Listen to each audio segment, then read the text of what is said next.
आज हम इकाई 12 गति से संबंधित अभ्यास प्रश्नों को हल करेंगे। पहला प्रश्न है, निम्नलिखित प्रश्नों के सही विकल्प छांटिए। का ओडोमीटर यानी पथगामी द्वारा निम्नलिखित को मापा जाता है। तो जो ओडोमीटर या पथगामी द्वारा नापा जाता है वह है वाहन की दूरी। फिर ख नंबर है, दिए गए चित्र में विस्थापन न्यूनतम होगा। तो यहां पर चित्र नहीं दिया गया है क्योंकि चक्कर लगाने वाली बात कर रहा है, तो हमने एक वृत्ताकार पथ बना दिया और वृत्ताकार पथ में विस्थापन न्यूनतम कब होगा, है ना। विस्थापन कहते किसे हैं? प्रारंभिक और अंतिम बिंदु के बीच या स्थिति के बीच चली गई कम से कम दूरी को विस्थापन कहते हैं। तो मान लो वह यहां से चलना प्रारंभ किया और एक पूरा चक्कर लगाते फिर बिंदु पर आ जाए, यानी ए से चले और एक चक्कर लगाकर कहां पर आ जाए, ए पर आ जाए, यानी जहां से चले वहीं पर आ जाए, तब विस्थापन का मान शून्य हो गया। क्योंकि प्रारंभिक और अंतिम बिंदु दोनों क्या हो गए, संपातियों के दोनों मिल गए। तो एक चक्कर लगाने पर जो विस्थापन होगा वो न्यूनतम होगा। तो इसका पहला विकल्प सही हो जाएगा। फिर ग नंबर है, गतिशील वस्तु के लिए निम्नलिखित में क्या असत्य है, यानी क्या गलत है।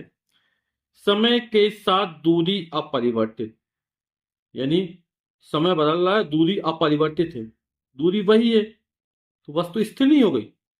यहां गतिशील वस्तु के लिए पूछ रहा है, तो ये हमारा गलत हो जाएगा। समय के साथ दूरी परिवर्तित सही है, बिल्कुल। समय के साथ वस्तु की स्थिति परिवर्तन, ये बिल्कुल सही है। गतिशील वस्तु की दिशा में परिवर्तन, ये भी सही है। तो यहां पर ये गलत है ना। तो क्या असत्य है, तो ये जो पहला विकल्प है वो हमारा असत्य हो जाएगा।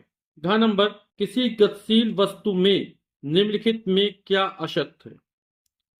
इसमें क्या था, तो दूरी शून्य होने पर विस्थापन अवश्य शून्य होगा, ये बिल्कुल सही है। दूरी शून्य होगा तो विस्थापन शून्य होगा, क्योंकि विस्थापन को जो मान है वो दूरी के बराबर तो हो सकता है लेकिन दूरी से हमेशा कम ही रहेगा। चाल शून्य होने पर वेग शून्य अवश्य शून्य होगा, चाल शून्य होगी तो वेग अवश्य शून्य होगा, क्योंकि चली गई दूरी शून्य है, चाल बार दूरी बट इस समय, तो दूरी शून्य होगी तो विस्थापन निश्चित शून्य होगा, तो वेग भी शून्य हो जाएगा। थर्ड, वेग शून्य होने पर आवश्यक नहीं है कि चाल शून्य हो, तो यह हमारा गलत हो जाएगा। किसी गतिशील वस्तु की जो औसत चाल होती है कभी शून्य नहीं हो सकती है, लेकिन औसत वेग शून्य हो सकता है। तो यहां पर ये जो थर्ड विकल्प है ये है कि वेग शून्य होने पर आवश्यक नहीं कि चाल भी शून्य हो। प्रश्न क्या, दो चित्र की गति को देखकर सुमिलित कीजिए। अब यहां पर ये सूरज के चारों अर्थ यानी पृथ्वी चक्कर लगा रही है, तो सूरज की जो पृथ्वी चारों चक्कर लगाती है एक वृत्ताकार पथ पर लगाती है, तो ये जो गति कहलाएगी वो वृत्तीय गति कहलाएगी। तो यहां पर वृत्तीय गति ये दी गई है। फिर एक कुम्हार के चाक है जिसमें मिट्टी के बर्तन बनाए जाते हैं, और ये जो गति कहलाती है वो घूर्णन गति कहलाती है, तो ये घूर्णन गति में आ जाएगा। यहाँ पर घड़ी है और घड़ी में जो सुई है, चाहे वो घंटे वाली हो, चाहे मिनट वाली हो, चाहे सेकंड वाली हो, एक निश्चित समय अंतराल के बाद बार बार अपने पथ को दोहराती है, तो ऐसी गति को अपन आवर्ती गति कहते हैं। तो ये आवर्ती गति हो जाएगी। ये स्प्रिंग और स्प्रिंग से लगता पिंड है, तो इसकी जो गति होगी, इसको ऊपर छोड़ दें, ऊपर नीचे दोलन करेगा, तो ये जो गति है वो दोलन गति हो जाएगी। और यहाँ पर सैनिकों की गति है ना, तो ये कौन सी गति हो जाएगी, अब आप लोग समझ चुके होंगे, तो ये रेखीय गति के अंतर्गत आ जाएगा। प्रश्न संख्या 3, निम्नलिखित संख्यात्मक प्रश्नों को हल कीजिए। का नंबर है, दिए गए ग्राफ की सहायता से 15 सेकेंड बाद निम्नलिखित का मान ज्ञात कीजिए। तो 15 सेकेंड बाद यानी यहां पर, इसके बाद हमें मान ज्ञात करना है। तो यहां पर दूरी, तो यहां पर दूरी कितनी है, ये 10 मीटर है, तो 10 मीटर जो दूरी है, दूरी हो जाएगी हमारी 10 मीटर। अब चाल पूछ रहा है, हम देखेंगे जब 0 सेकेंड था तब भी दूरी 10 मीटर थी, 5 सेकेंड में भी दूरी 10 मीटर है, 10 सेकेंड में भी दूरी 10 मीटर है, 15 सेकेंड में दूरी 10 मीटर है, यानी दूरी नहीं बदल रही है, दूरी वही है। यानी वस्तु जिस स्थान पर वहीं पर उसकी स्थिति में कोई परिवर्तन नहीं हो रहा, यानी वस्तु क्या है, स्थिर है। और जब वस्तु स्थिर होती है तो उसकी चाल कितनी होगी, बिल्कुल सही समझ गए आप लोग, शून्य होगी। तो यहां पर जो चाल हो जाएगी वो 0 मीटर प्रति सेकेंड हो जाएगी। ख नंबर, यदि कोई व्यक्ति 5 मीटर त्रिज्या के वृत्ताकार पथ पर एक समान रूप से गति करता है तो निम्नलिखित का मान ज्ञात कीजिए। 5 चक्कर बाद विस्थापन। अब ये वृत्ताकार पथ है और आप लोग जानते अच्छे से विस्थापन किसे कहते हैं? प्रारंभिक और अंतिम स्थिति के बीच चली गई कम से कम दूरी या न्यूनतम दूरी विस्थापन कहलाती है। तो यहां 5 चक्कर बाद मान लो यहां से चलना चालू किया, ये मान लो बिंदु ए है, एक चक्कर लगाया पूरा, फिर ए पे आ जाएगा, 2 लगाएगा, 3 लगाएगा, 4 लगाएगा, 5 लगाएगा, तो जहां से चला वहीं पर आ गया ना। तो प्रारंभिक और अंतिम बिंदु क्या हो गए? मिल गए। तो क्या होगा? विस्थापन कितना हो जाएगा? 0 हो जाएगा, क्योंकि प्रारंभिक और अंतिम बिंदु दोनों एक ही है। जिसमें दूरी होती है, अंतर हो, तब तो कुछ मान निकलता। तो जब पूरा चक्कर लगा लेते हैं वृत्ताकार पथ का तो विस्थापन का मान कितना हो जाएगा? 0 हो जाएगा। फिर बोला 2.5 चक्कर बाद विस्थापन। एक चक्कर, 2 चक्कर पूरा हो गया, 2.5 चक्कर में कहां पर आएगा? इसके जस्ट सामने आएगा, यहां पर बिंदु बी पर। तो ये जस्ट सामने होगा, तो यहां पर क्या होगा? ये वृत्त का व्यास कहलाएगा, और व्यास क्या होता है? त्रिज्या का दुगना होता है।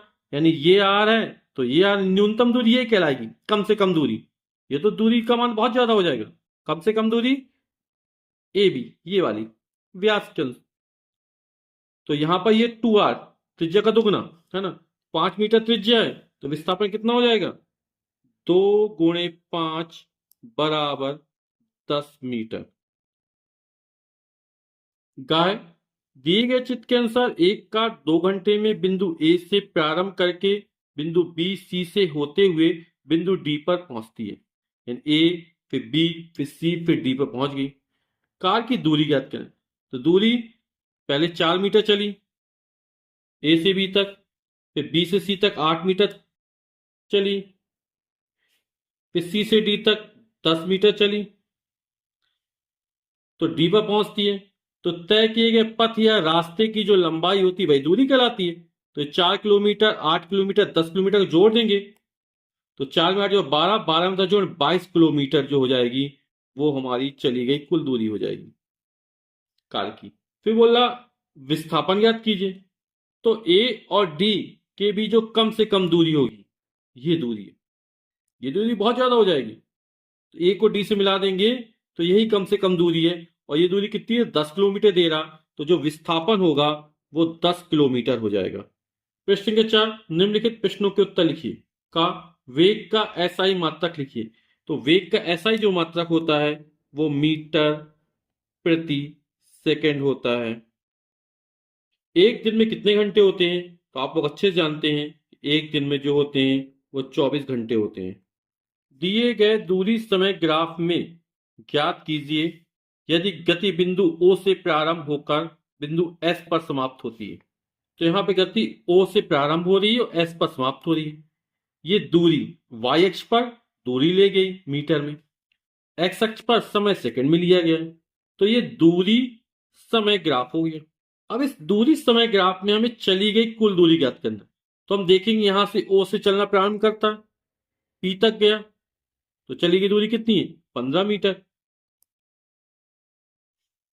फिर P से Q गया तो दूरी वही 15 मीटर, से कोई परिवर्तन नहीं हुआ।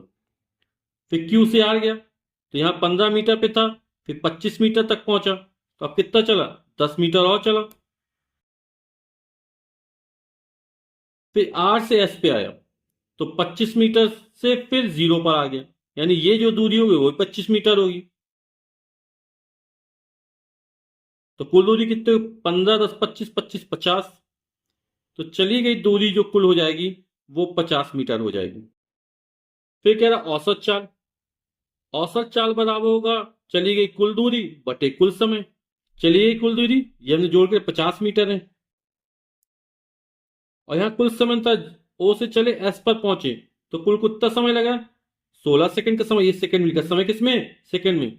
तो कुल 16 सेकंड का समय लगा।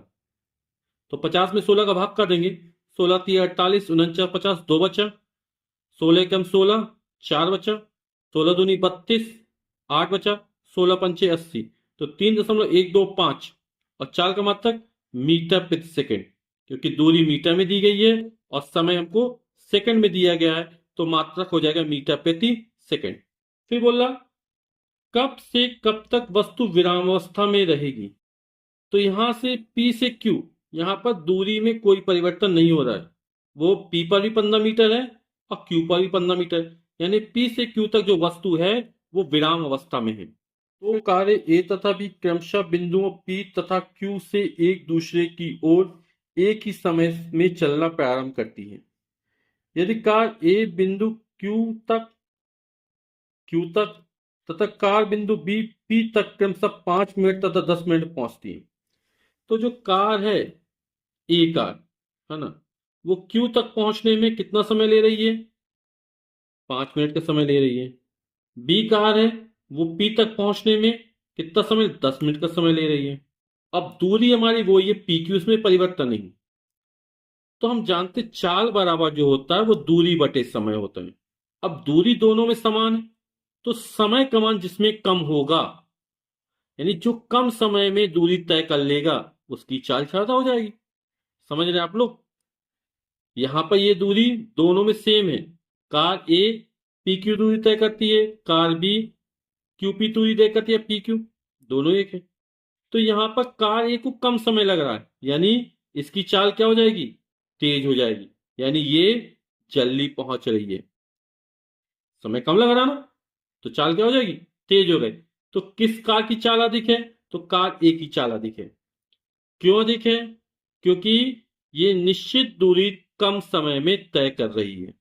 तो कार ए की चाल अधिक है, क्योंकि चाल बराबर दूरी बटे समय से कार ए निश्चित दूरी पी क्यू कम समय में पूरी करती